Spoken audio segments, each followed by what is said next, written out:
जी हाँ दोस्तों, स्वागत है आपके अपने YouTube channel target with RP में। बच्चों, आज की क्लास में हम लोग पढ़ेंगे संधि। संधि किसे कहते हैं, संधि विच्छेद क्या होता है और संधि कितने प्रकार की होती है, इस संधि यहाँ तक हम लोग कवर अप करेंगे। ठीक है, तो आइए देखते हैं संधि किसे कहते हैं। तो जैसा कि आप लोग देख रहे हैं, दो वर्णों के मेल से उत्पन्न विकार को व्याकरण की भाषा में क्या कहते हैं, संधि।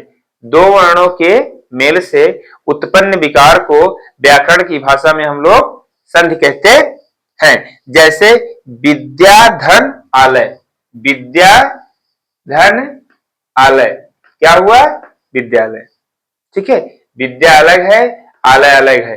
ये तो जब दोनों मिल गए तो जो विकार उत्पन्न हुआ वो क्या बना, विद्यालय। ठीक है, रमाधन ईश, रमाधन ईश, रमाधन ईश जब मिला, इससे जो उत्पन्न हुआ क्या उत्पन्न हुआ, रमेश।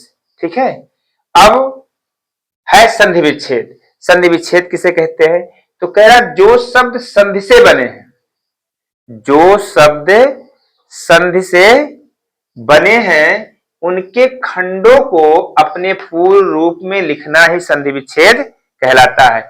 जैसे विद्यालय है, विद्यालय किन शब्दों से बना है, ये विद्याधन आलय, तो विद्याधन आलय क्या कहलाता है, संधि विच्छेद, और विद्यालय कहलाता है संधि।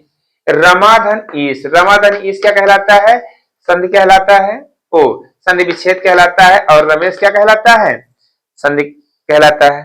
ठीक है, तो इसकी परिभाषा देखिए, जो शब्द संधि से बने हैं, जो शब्द संधि से बने, मतलब दो शब्दों को मिला करके हम जो शब्द बनाएंगे वो संधि कहलाएगी।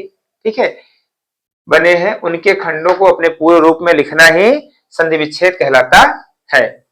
अब देखिए संधि के प्रकार, संधि कुल कितने प्रकार की होती है, संधि मुख्यतः है तीन प्रकार की होती है। क्या होती है, स्वर संधि, व्यंजन संधि और विसर्ग संधि। ये तीन प्रकार की संधियां हैं।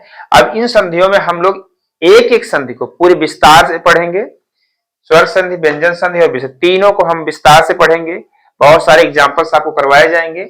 उसके बाद भी आपके पास जो नोट्स बुक हैं, जो किताबें हैं, अगर वहां से कोई भी क्वेश्चन नहीं समझ में आता है तो आप कमेंट करके पूछ सकते हैं। ओके, तो अब हम लोग नेक्स्ट सेशन में लेके आएंगे क्या, स्वर संधि। Okay, thank you.